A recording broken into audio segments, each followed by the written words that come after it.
and welcome to this week's vlog. So I'm about to get ready. I have kind of delayed starting this video, but I do want to do an intro. I do want to do a little chat this morning, and then we're gonna clean. But it is another what I eat in a day. It's been a really long time since I've done one of these. We're gonna talk about it, but first I'm gonna figure out where my makeup is because I don't think I've unpacked that since we went to Hotel Effie earlier this week. So let's do that. So far I have had an Americano and we're having matcha. This is on the blog. I recently did a blog post on the health benefits of matcha. I don't know if I've spoken about it in a video or not, but I definitely cut out caffeine, a majority of caffeine last year, particularly for my hormones, and then I kind of noticed how it affected my anxiety, more so coffee. Anyways, there are some great benefits to caffeine, some great health benefits. I'm going to dig into some more of the anxiety benefits so that we can do a video on that, but for now we're drinking matcha. I like a little collagen matcha to start the day, either that or I will do like a green tea pre-workout. But I ate a little bit of a snack too late. I typically start with like a warm drink.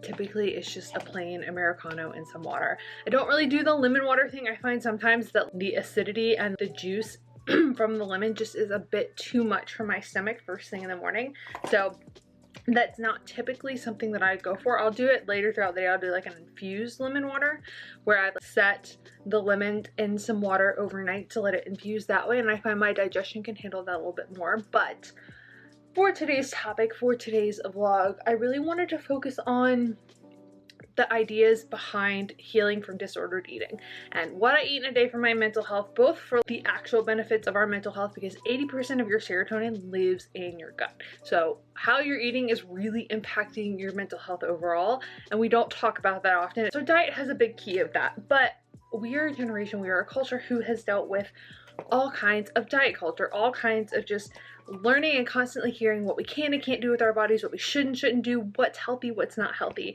And so for me, I've had to mute a lot of things on Instagram over the last few years, especially living in the wellness space, operating as a wellness content creator.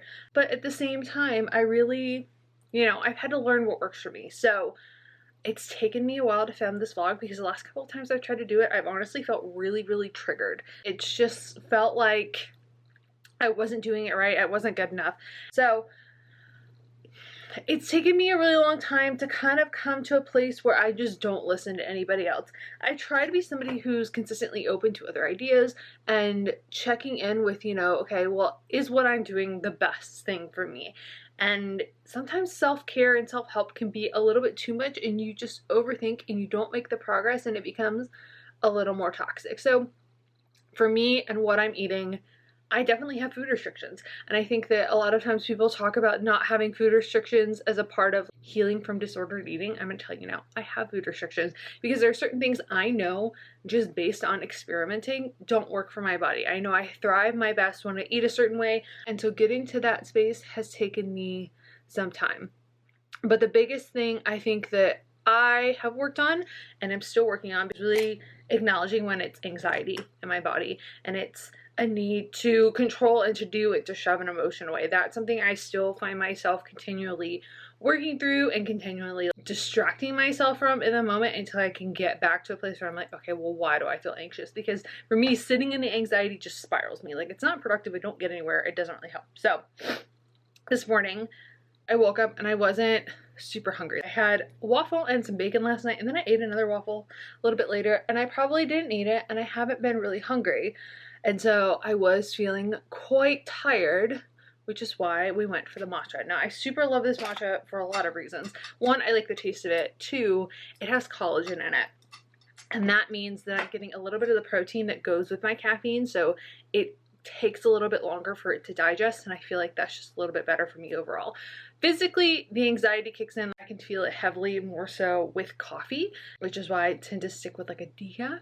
But with matcha, it tends to be a bit better. But I also can feel like severe ovary pain during ovulation. That's really a sign that something's off with your hormones. I also wanted to give the context of, you see me eating one day, but you don't know what I ate the day before. So it's 9:10 and I haven't had breakfast yet, which isn't crazy uncommon, but I'm also listening to my body. I haven't worked out yet. I didn't work out yesterday, so I'm not as hungry. So I feel like giving those context clues is necessary so that you guys understand, you know, what we're going through. So now I'm gonna drink some more water. I'm gonna turn Hillary Duff back on. I'm gonna keep cleaning and put some mascara on so I don't look like a full-on crazy person on YouTube. I really hate starting intros without makeup, and I feel like I do it all the gosh dang time. So let's do this. Let's have a good day. Let's talk about the ways that we can honor our body and our mind. And yeah, it's gonna be a good one.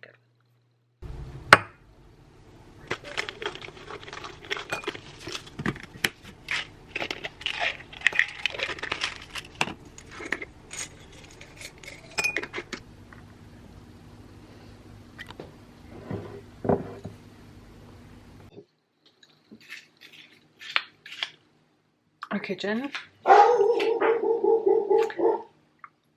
Bear always knows when I'm vlogging. It's still a mess, so we're gonna vlog down here. Do a little taste test.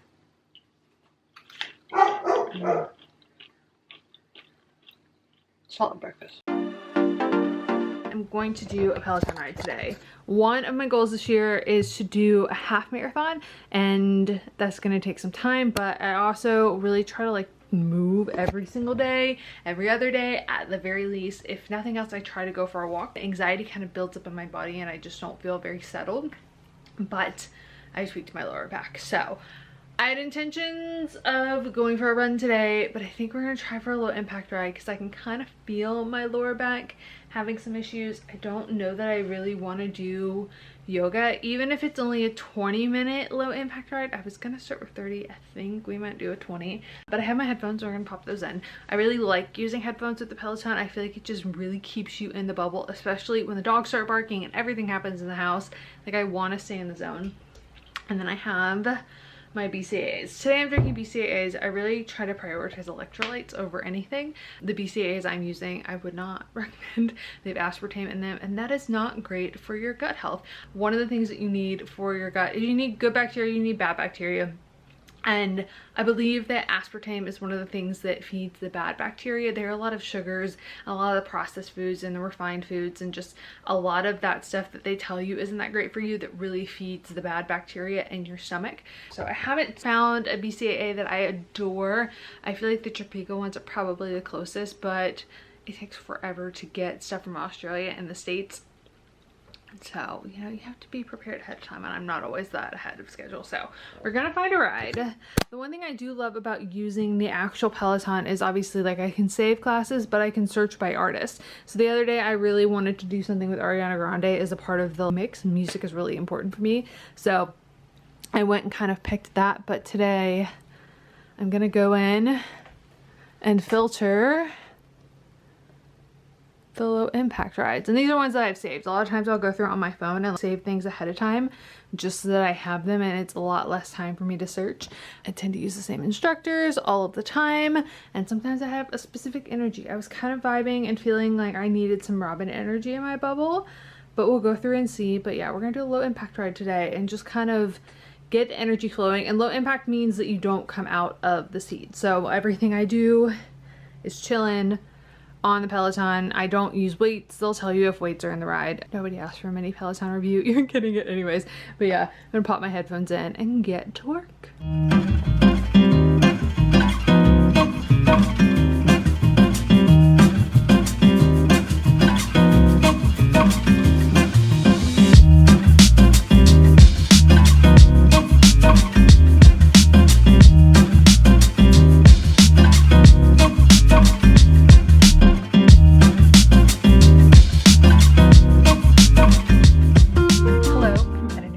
So I didn't outro this video, but I wanted to talk a little bit about dinner.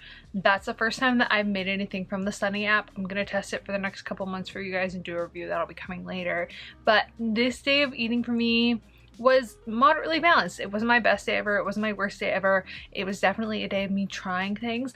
There's a lot of things that I tend to not eat as much because they just don't work for my body. So I felt like this was the day that I tried, reaffirmed, tested, listened as I went, and kind of checked in with myself to say, is this working for me?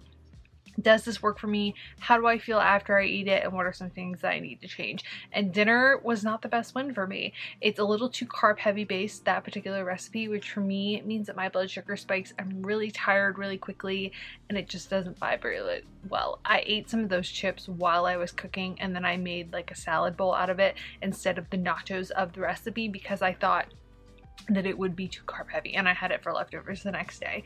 But it was a good day. I felt really happy with the fact that I was pretty fairly balanced, and I made some notes as I went throughout the day, things that I could have done better, things that I felt like, okay, well maybe I'm doing this out of a habit while I'm eating. And that's something else I like to do and check in and say, okay, well if I'm eating this, I might be craving something, but I can always tweak it to make it a little bit better. I can always make it work for me, and I can always make choices that align for me better, because otherwise, you know, sometimes I end up feeling super tired in the afternoon when maybe I could have changed my nice cream to a smoothie, which I thought halfway through and then ended up taking a nap because I was tired. So little tweaks, figuring out what works for you, but this was a good day of just me kind of checking in, acknowledging what was going on, knowing what was working for my body, being able to tell you guys some of the things and tweaks that I've been changing, and you know, continuing on this journey of wellness.